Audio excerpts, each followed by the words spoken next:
presbíteros que devem ser santos na doutrina, santos na fé e também santos, irrepreensíveis no caminhar.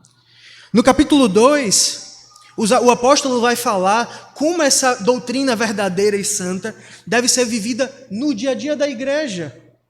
Ele vai dizer que, por exemplo, as idosas devem ser professoras do bem, os idosos devem ser homens respeitáveis, as moças devem ser boas donas de casa. Ele vai dizer que os moços devem ser criteriosos.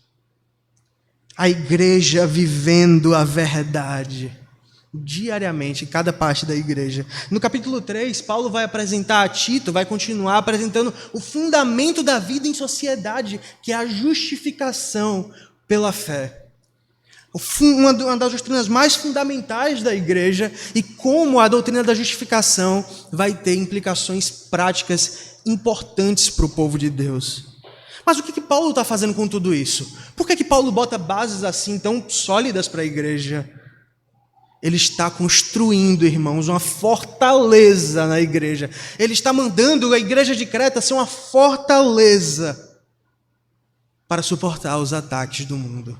E é exatamente isso que nós vamos ver no nosso texto. O nosso texto é a resposta perfeita para essa pergunta, tanto que o verso 10, se os irmãos continuarem com o texto aberto comigo, vão ver que começa diretamente com a conjunção. Veja, por quê?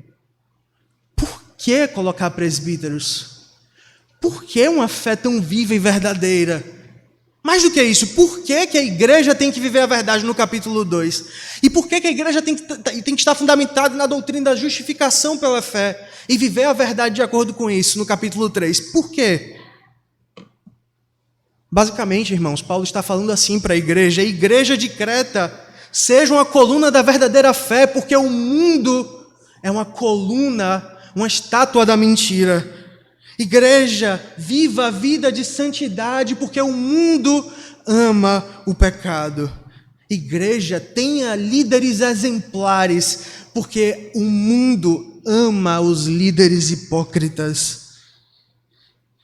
Paulo vai dizer, igreja, vocês vivem num lugar, numa situação precária. Como médico, ele vai dizer, você está disposta a muitas doenças no lugar onde você está. Tome seus remédios e cuide bem da sua fé, da sua vida de santidade e da sua santa doutrina. Resumindo o nosso texto, então, eu posso dizer que Paulo está dizendo que o mundo, ou os cretenses, ama discursar e viver uma fé doente. O mundo ama discursar e viver uma fé doente. Nós vamos ver isso em duas partes. Primeiro, o mundo ama convencer os crentes a seguir uma fé doente. Nós vamos ver isso no verso 10, 11 e 14.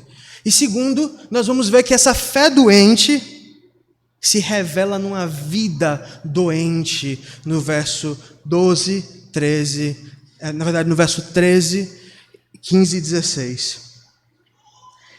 12, 13, 15 e 16. Então, primeiro, irmãos, o mundo ama convencer os crentes a viver uma fé doente. Como começa o nosso texto?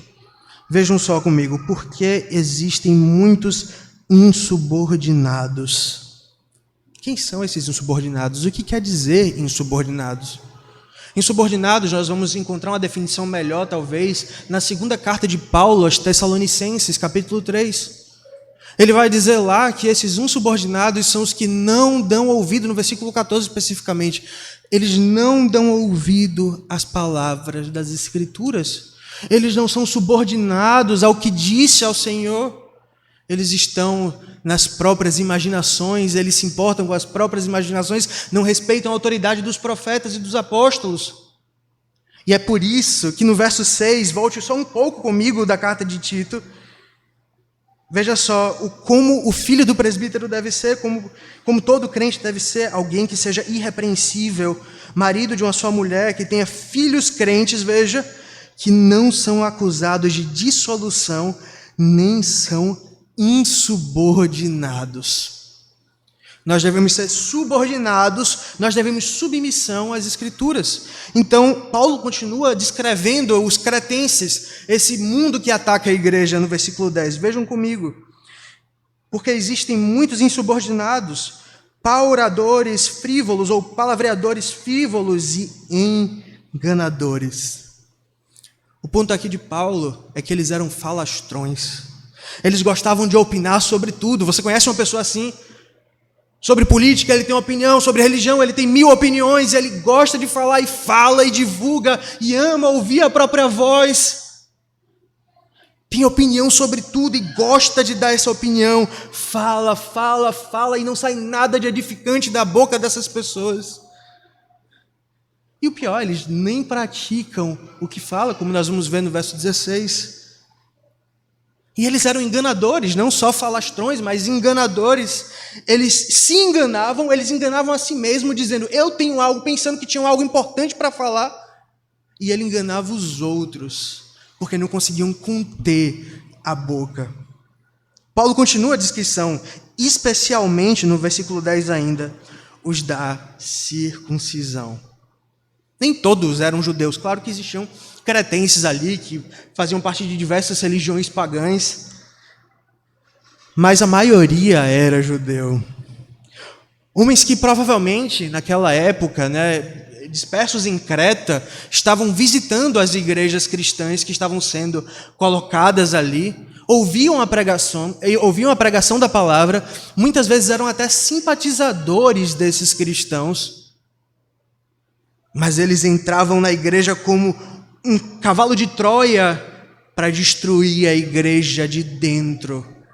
Eles ouviam a mensagem e provavelmente compartilhavam com um ponto ou outro, mas eles viviam na sombra dos ministros do evangelho, colocando dúvidas. Eles não eram filhos da paz, irmãos, mas eles plantavam discórdia, dissolução na igreja. Permita-me aqui fazer um adendo. Quantas pessoas ao nosso redor não são exatamente assim dentro da igreja?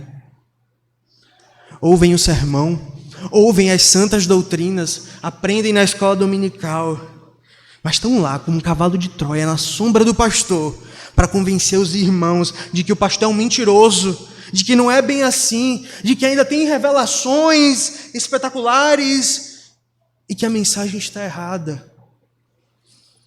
Talvez na nossa igreja local nem tanto, porque graças a Deus o nosso conselho é rápido em agir, mas como há pessoas que são assim. E como se comportar? De que forma, quando nós encontramos esse tipo de pessoa, de que forma nós devemos nos comportar? O apóstolo Paulo nos ensina no verso 11, é necessário fazê-los calar. Esse verbo calar aqui no grego é relacionado ao freio que se colocava sobre a boca de certos animais. É preciso frear a boca desses homens palavreadores, insubordinados. Pare de falar. Como eu citei Calvino na última pregação, o pastor de ovelhas ele deve ter 2 vozes. Uma voz doce para juntar o rebanho do Senhor, e uma voz severa para afastar lobos e ladrões. Quando as suas ovelhas caem em pecado, o pastor e o presbítero sabem o tom agridoce que tem que falar, condenando o pecado e chamando essa pessoa a arrependimento cuidadoso, pastoral. Irmãos, mas ai do lobo que tentar atacar o rebanho de uma igreja fiel às Escrituras. Ai do lobo, o pastor deve se levantar, os presbíteros devem se levantar e dizer, cale-se, aqui não é o seu lugar. Não só os presbíteros, mas os crentes também devem estar preparados para calar aqueles que se opõem, os falsos mestres que tentam desviar os nossos irmãos queridos. Vejam comigo, Deuteronômio capítulo 13.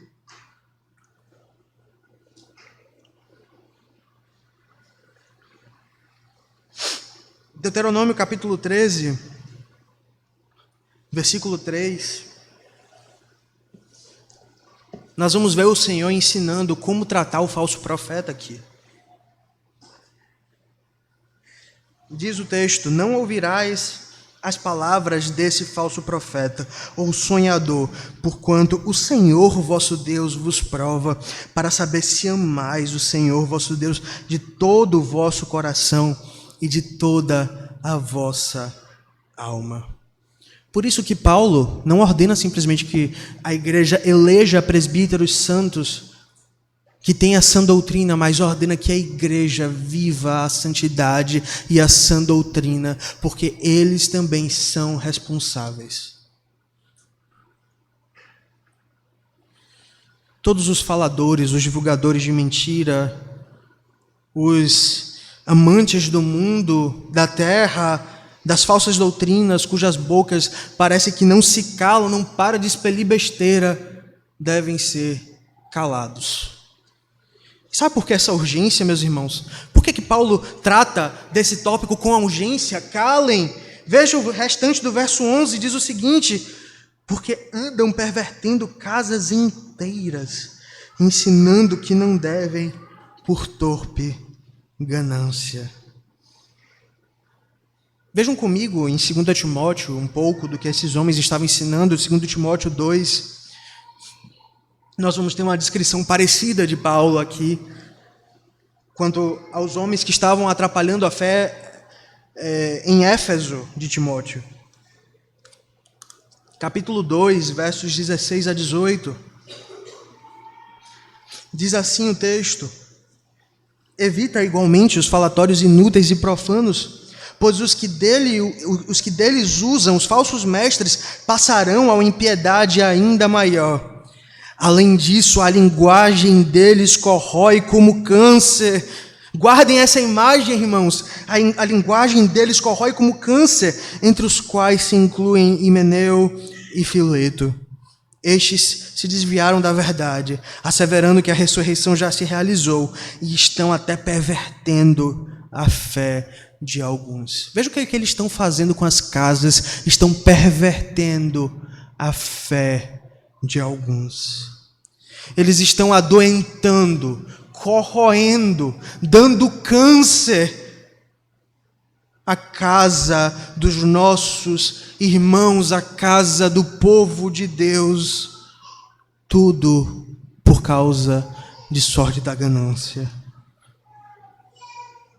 Eles estão destruindo a fé, pervertendo lares, tudo por causa de sorte da ganância. E por isso que nós vamos ver, por exemplo, novamente em Tito 1, versículo 7, diz o seguinte: porque é indispensável que o bispo seja irrepreensível como dispenseiro de Deus, não arrogante, não irascível, não dado ao vinho, nem cobiçoso de torpe ganância. Palavra de Deus e ganância não cabem na mesma sentença. E como é que eles fazem isso?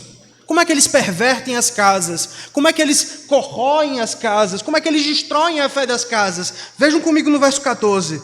Você tem um modus operandi desse povo. E não se ocupem com fábulas judaicas, nem com mandamentos de homens desviados da verdade. Não se ocupem com fábulas judaicas. Eles são faladores profissionais. Eles estão espalhando fábulas, lendas. Claro que o texto não se refere aqui ao Antigo Testamento, ao Torá, né, que é a parte da Bíblia que também os judeus têm em comum, mas está falando sobre aqueles judeus que já foram engolidos pelo gnosticismo, e começam a inventar diversas fábulas miraculosas, histórias inventivas, misturando o Antigo Testamento, Deus de Yahvé, com religiões pagãs, com conceitos de outros lugares, antigas filosofias. Não caia nos contos, nas fábulas dele. E segundo, não caia nos mandamentos dos homens. Novamente, irmãos, isso vale tanto para os judeus quanto para os cretenses. Os cretenses em gerais, que não eram judeus, eram recém-convertidos e provavelmente pagãos na época. Eles tinham diversos práticas ascéticas, né? Porque naquela época, o que estava acontecendo?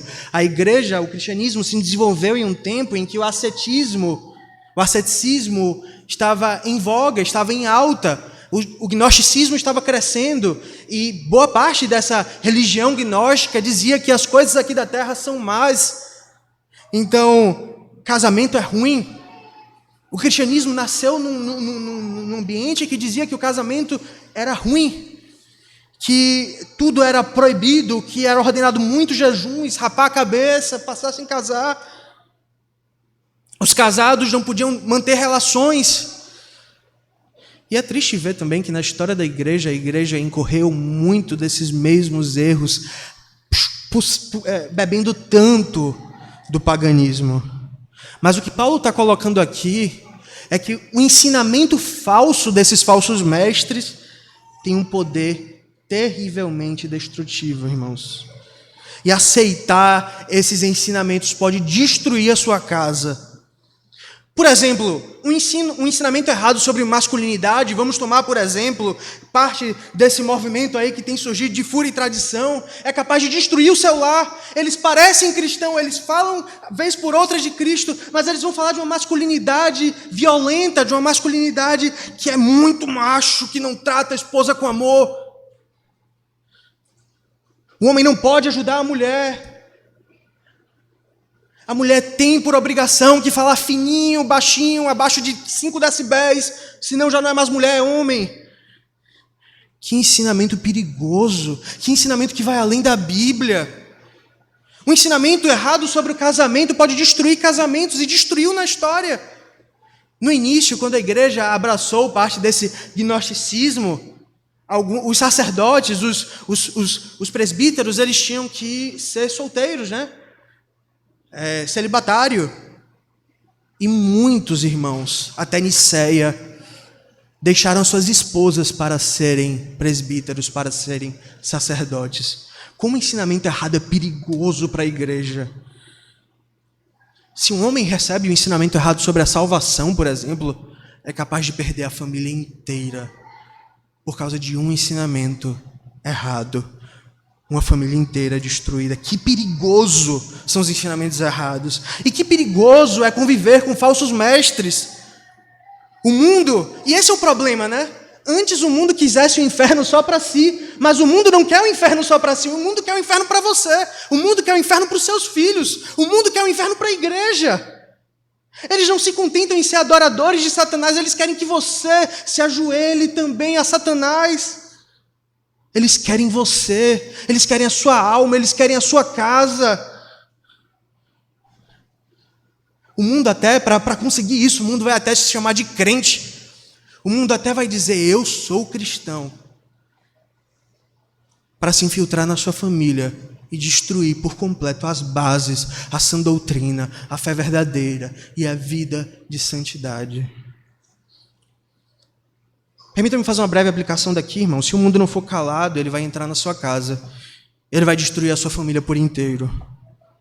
Pais, cuidem das suas próprias casas. Não permitam que os falsos mestres entrem nas suas casas. Cuidado com o que os seus filhos andam aprendendo, andam ouvindo nas escolas, nos programas.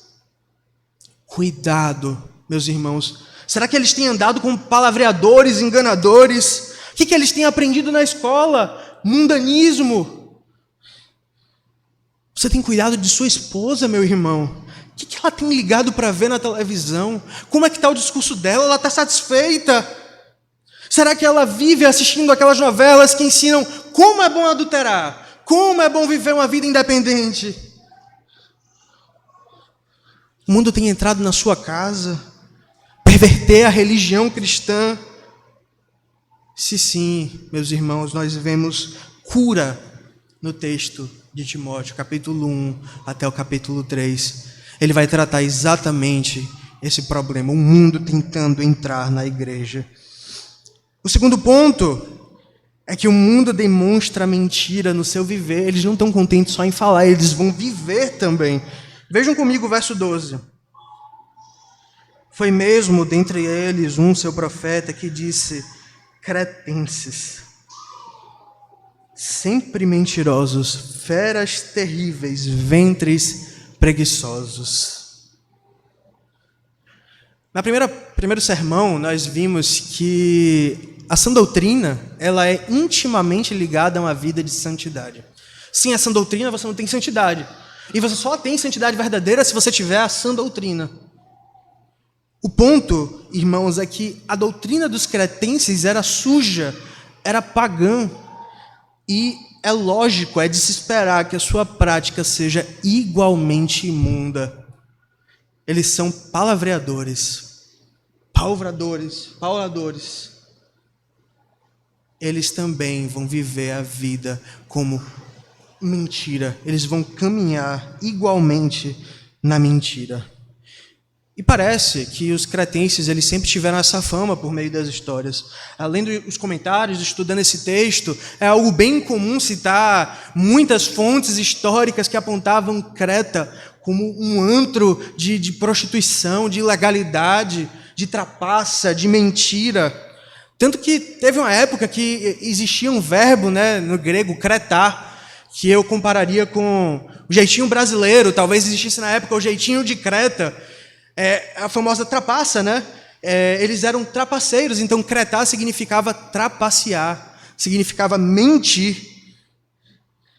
Eles mentiam e lucravam com a sua mentira. Por exemplo, tem um local lá em Creta, no alto de uma montanha, que eles falavam que é onde Zeus morreu, onde está a tumba de Zeus. E eles cobravam a visitação. Eles eram mentirosos. E esse poema de Epimênides, que era considerado um profeta no seu tempo, revela que a fama da região era terrível. Era terrível. Agora, percebam, meus irmãos, o maior problema que a igreja estava enfrentando eram os judeus, na verdade. Paulo vai falar, especialmente os da circuncisão. Sabe por que isso? Porque os judeus foram para Creta. Os judeus foram para Creta, foram morar em Creta, depois da dispersão. E eles não se tornaram simplesmente um povo com dupla nacionalidade, Eu sou judeu, mas eu nasci em Creta. Eles acabaram assimilando a identidade de Creta. Eles assimilaram a preguiça, eles assimilaram a trapaça. Os judeus assimilaram a mentira. A cultura cretense quebrou o judaísmo de Creta, destruindo por completo. E sabe qual é o problema disso? Que assim como a cultura de Creta quebrou os judeus, ela bate na porta da igreja do Senhor Jesus Cristo e ela quer destruir toda santidade daquele local. O mundo e a sua cultura suja já destruiu diversas religiões, já destruiu diversos templos, já destruiu muitos locais de adoração. Mais do que isso, o mundo e sua cultura suja destruiu o cristianismo na Europa, boa parte do cristianismo reformado na Europa. Quebrou as pernas dos cristãos, de alguma parte da igreja presbiteriana dos Estados Unidos. E ela está sempre batendo a porta, querendo quebrar a nossa igreja. Os cretenses não se contentam até ver tudo submisso à trapaça, à mentira e à sua cultura. Por isso que o pastor e o presbítero, inclusive, são chamados de supervisor. São chamados de bispo, no versículo 5 ao versículo 9. Porque eles sempre têm que estar em guarda, vendo cada movimento do mundo para proteger a igreja do Senhor Jesus Cristo. Paulo está dizendo, esses são falsos mestres. Não deixem, presbíteros, não deixem, irmãos, que eles fiquem espalhando por aí a fé falsa, a fé terrível, a vida libertinosa deles. Paulo continua no verso 13, diz a palavra de Deus, tal testemunho é exato. Tal testemunho é exato, esse profeta falou e é verdade. Portanto, repreende-os severamente para que sejam sadios na fé. Paulo confirma o que disse o profeta, não é um mero estereótipo, mas esse povo é doido, esse povo é mentiroso mesmo, esse povo é trapaceiro. E onde quer que nós possamos ver cristãos tentando seguir essa mesma atitude, nós devemos fazer o quê? Repreender. Repreensão. Mas veja que misericórdia, irmãos. Enquanto Paulo manda calar os falsos mestres, aqueles que caem na armadilha dos falsos mestres, Paulo diz: repreende. Repreende, para que se tornem sadios na fé. E como é que vai fazer isso? Veja comigo Tito, capítulo 3. Paulo vai ensinar como repreender aqui. Versículo 10 e 11 diz o seguinte: evita o homem faccioso, depois de admoestá-lo a primeira e a segunda vez, pois sabes que tal pessoa está pervertida, vive pecando e por si mesmo está condenada. Fala, expõe uma vez, duas vezes. O nosso Senhor Jesus Cristo nos ensina, fala, chama mais um, convida, usa como testemunha, traz para dentro. A palavra sadia significa, veja, a fé sadia que ele usa aqui, a palavra sadia significa literalmente saudável. Saudável, em termos de saúde mesmo. E o que nós vimos aqui na segunda epístola de Paulo a Timóteo? Como é a língua daqueles que são os falsos mestres? Como é a língua dos falsos mestres? Elas corroem, elas trazem câncer, corroem tudo como câncer. Como um médico aqui, Paulo vai dizer: veja, irmãos, você está lidando com uma doença terrível, uma língua que corrói tudo como câncer. Prepara para a cirurgia, repreende, abre a ferida. E a repreensão não é bonita, não é legal de se fazer, é difícil, é duro, não é algo bonito de se ver. Como é complicado, às vezes, nós falarmos certas verdades aos nossos irmãos, mas como é necessário. Toca na ferida, abre o ponto e faz a cirurgia e tira esse câncer da vida dessa pessoa, da fé dessa pessoa, a fim de que se torne uma fé sadia, uma fé saudável. Finalizando seu discurso, Paulo vai tratar agora do cerne da questão. O que está levando, Qual é o motivo do mundo ser da forma que ele é? Nós vamos ver isso nos versos 14 ao verso 16. Apesar de não falar tanto do verso 14, porque nós já falamos dele. O verso 14 diz: e não se ocupem com fábulas judaicas, nem com mandamentos dos homens desviados da verdade. Todas as coisas são puras para os puros. Todavia, para os impuros e descrentes, nada é puro. Porque tanto a mente como a consciência deles estão corrompidas. No tocante a Deus, professam conhecê-lo, entretanto o negam por suas obras. É por isso que são abomináveis, desobedientes e reprovados para toda boa obra. Aqui nós temos o âmago do problema, o cerne da questão. Aqui nós temos o porquê, meus irmãos, o mundo está tão doente. Por que o mundo ser tão rebelde? Por que eles criam vários mandamentos de homens para se dizerem puros? Por que eles falam de muitas lendas inventivas, lendas fora do normal, lendas longe das Escrituras? Por quê? Vamos destrinchar em 3 pequenas partes, meus irmãos. Primeiro, a gente vê logo no verso 15, veja só. Todas as coisas são puras para os impuros.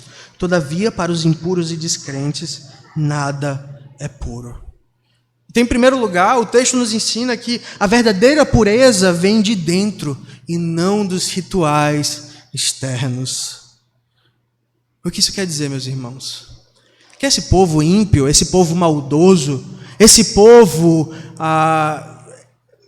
cancerígeno, eles queriam ser puros, eles queriam, em algum sentido, se tornar respeitáveis, dignos de alguma coisa. Então eles começavam a criar rituais, a criar atos externos Inclusive muito parecido com os fariseus, de raspar a cabeça, de jejum, de não casar e de todas as demais coisas, de se afastar desse mundo para serem ditos como puro. Esses falsos mestres amavam essa aura falsa de pureza. Mas a primeira coisa que o nosso texto nos ensina é exatamente de que nenhum ritual pode nos fazer puros. Somente a pureza que Cristo nos dá, nos declarando puros pela sua justificação e graça, pode nos fazer sermos verdadeiramente puros. Abram comigo, por favor, irmãos, Tito 2, versículo 14, nós vamos ver Paulo falar exatamente isso. Veja só. O qual a si mesmo se deu Cristo aqui, por nós, a fim de remir-nos de toda iniquidade e purificar para si mesmo um povo exclusivamente seu, zeloso de boas obras. Cristo nos purifica, nos separa, e então nós praticamos aquilo que é puro. Nós somos puros, porque Deus nos fez puros em Jesus Cristo. E a santidade verdadeira é aquela santidade que flui do coração, como um rio flui de uma nascente. A santidade que flui do coração, de um coração justificado, de um coração purificado, de um coração salvo pelo Senhor Jesus Cristo. Segundo, nosso texto nos ensina que um coração purificado pode experimentar das coisas boas desse mundo de forma pura. Diferente do que os gnósticos pensavam, do que esses judeus falsos pensavam, as coisas do mundo não são essencialmente más. Não há nada de mal numa cadeira, não há nada de mal numa comida. E nós, purificados por Cristo, nascidos de novo, podemos aproveitar de todas essas coisas boas com pureza e moderação. Podemos comer, aproveitar a comida, podemos buscar conhecimento, música, beleza, sexualidade, tudo dentro dos padrões das Escrituras. Cristo nos purifica, então nós vivemos uma vida pura em todas as coisas nesse mundo. E terceiro, irmãos, a causa final da impureza dos impuros é descrita no verso 15. Sabe por que eles são amantes do câncer espiritual que eles vivem? Sabe por que eles querem que todos tenham esse câncer espiritual? Porque a alma deles foram tomados, estão petrificadas, estão tomadas por esse câncer. Diz o texto no final do versículo 15. Porque tanto a mente como a consciência deles estão corrompidas. Paulo está dizendo aqui, em outras palavras, que o homem mau, que os cretenses, os judaizantes, o mundo, o coração do mundo é uma fonte que jorra uma água podre, que jorra uma água mais suja do que a água do Capibaribe, e jorra sem parar, uma água fedida e corre para todo o corpo, e transborda e polui todas as coisas ao seu redor. O coração do homem mau é uma fonte de impurezas. E sabe o que essa fonte de impurezas faz? Ela transborda e ela suja a comida, ela suja a bebida, ela suja a posse desses homens, ela suja a família desses homens, ela suja tudo e polui tudo ao seu redor. O coração do homem mau é uma fonte de águas sujas e suja tudo ao seu redor. Até aparentemente as obras boas são contaminadas. Nós vemos isso na nossa confissão de fé. No capítulo 16, parágrafo 7, vai dizer que as obras daqueles que não foram regenerados não são boas obras de verdade. Sabe por quê? Porque procedem de corações que não foram purificados. É isso que a nossa confissão de fé de Westminster vai dizer. Como é que eles podem fazer o bem se o coração deles é uma fonte de mal? E o texto conclui, jogando a última terra no caixão dos falsos mestres e desses crentes falsos que acabam andando no caminho dos falsos mestres. No verso 16 diz o seguinte: no tocante a Deus, professam professam conhecê-lo, entretanto, o negam por suas obras. Eles dizem que conhecem a Deus, talvez até digam que conhecem a Deus Javé. Eles dizem que têm o conhecimento de quem Deus é, mas as suas obras, mas eles vivem como se não houvesse Deus, como se Deus não existisse. Eles dizem que Deus existe, mas vivem como se Deus não existisse. Paulo está dizendo que você não deve cair, meus queridos, na conversa desses homens, porque eles dizem possuir um conhecimento especial, mas não é o conhecimento de acordo com a piedade. Não é o conhecimento verdadeiro que leva a uma vida de piedade verdadeira. Sabe qual é o veredito final de Paulo? Está no fim do versículo 16. É por isso que são abomináveis, desobedientes e reprovados para toda boa obra. Permitam-me fazer, irmãos, 3 breves aplicações do texto. Primeiro, o mundo não fala apenas a mentira, mas ele vive a mentira. O mundo não se contenta em estar doente e pregar doença, mas ele vive uma fé doente. E sabe qual é a consequência disso? Sabe qual é a consequência da doença do mundo? Da fé doente, da fé fraca? Casas são destruídas, igrejas são quebradas e sociedades são dizimadas. Casas, igrejas e sociedades cheias de cretenses, preguiçosos, glutões e trapaceiros. Uma sociedade, não se engane, não muda por causa de política. Uma sociedade não muda por causa de um político. Uma sociedade não vai mudar por causa de moralismos. Uma sociedade não vai mudar porque existem fábulas e eles são ascetas. Uma sociedade não vai mudar por um mero e formal moralismo. A pureza na vida, a pureza na sociedade, a pureza na família, a pureza na igreja devem vir por um coração que é purificado pelo Senhor nosso Deus. Somente um coração puro pode viver a verdadeira pureza.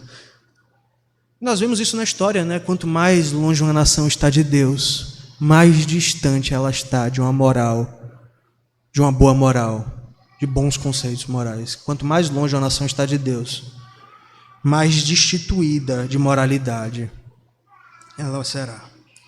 Em segundo lugar, irmãos, nós vemos que nós citamos 2 Timóteo 2, nós citamos 2 Tessalonicenses 3, mas também tem Filipenses, 1 João, nós vamos ver em Coríntios, Paulo usar palavras muito similares para descrever o mundo que vai de encontro à igreja, que quer destruir a igreja.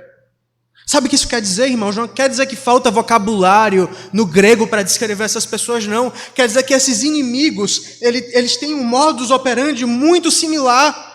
Independente da situação, independente do local, eles agem de forma muito parecida. Eles querem destruir a igreja de dentro. Começam falando e discursando. Ensinam as pessoas a viverem vidas libertinosas. O que isso quer dizer, irmãos? Presbíteros, pais, mães, cuidem das suas famílias. Aprendam na Bíblia quem são os inimigos do povo de Deus. Aprendam as táticas desses inimigos. Aprendam a guerrear contra esses inimigos. Aprendam, leiam Timóteo, Tito, que falam bastante disso.